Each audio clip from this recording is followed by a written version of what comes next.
I'm Amy Haley. Welcome to week 22 of Reading Through the Bible with Primal Church of the Nazarene. This week, we're looking at the story of King Solomon taking the throne from his father, King David, who has died. We've been reading in 1 Kings and in Proverbs. When I think about Solomon being crowned king after his father, I think about that phrase, boy, that is a hard act to follow.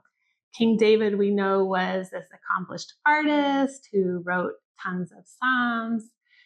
He wrote songs. He was a heroic military leader. He was really dearly loved by the people.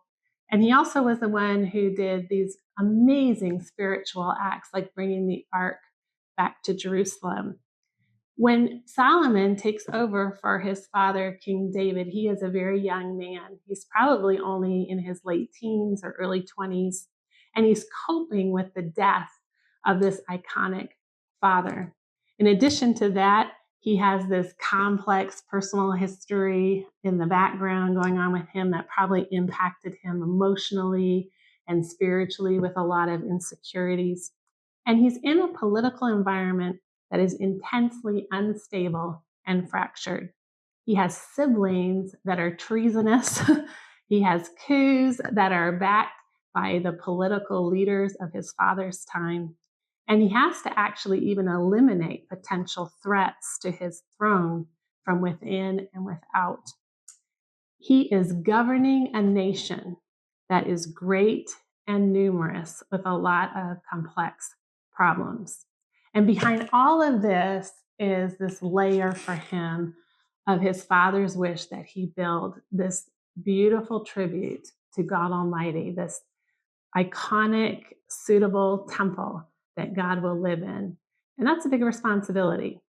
So Solomon's help when he's feeling overwhelmed by all of these circumstances comes in the most unexpected way. One night, the Lord appears to Solomon and he says, "Ask for whatever you want me to give to you." In response, Solomon answers, and this is from verse 9 of 1 Kings 3, "I am a little child, and I don't know how to carry out my duties. Give your servant a discerning heart to govern your people and to distinguish between good and evil. For who is able to govern this great people of yours?" We immediately read after this that the Lord was pleased with this request. God's response to Solomon's humility is to have this absolute delight to give wisdom to him because he's truly seeking it. In 1 Kings 4:29, we read, "And God gave Solomon wisdom and exceedingly great understanding and largeness of heart like the sand on the seashore." I guess when I listened to this story, I started to ask myself, or think about times myself when I was really being honest and realizing, wow, I have this sense that life is really over my head a lot of times. I can remember being a young mother and waking up in the middle of the night and thinking, how did I get 3 kids and a house and this job? Like, how did I end up with all of these responsibilities? I still feel like a little kid inside. And at times we wrestle with our own insecurities, with our insufficiencies, and our recognition, even in the reality of life, that we don't have what it takes with our family, with our job, with our spiritual callings. When we read this story about Solomon, we might think, wow, it would be really great if God would come to me in a dream and say, hey, what would you like? I can give it to you, and to be able to ask for wisdom. But the truth is that we know God delights in giving wisdom to anyone who asks. We don't have to wait for him to show up and to make this special invitation. He's already shown up in so many ways and made that invitation to us. James 1:5 says, "If any of you lacks wisdom, you should ask God, who gives generously to all without finding fault, and it will be given to you." He gives generously to all.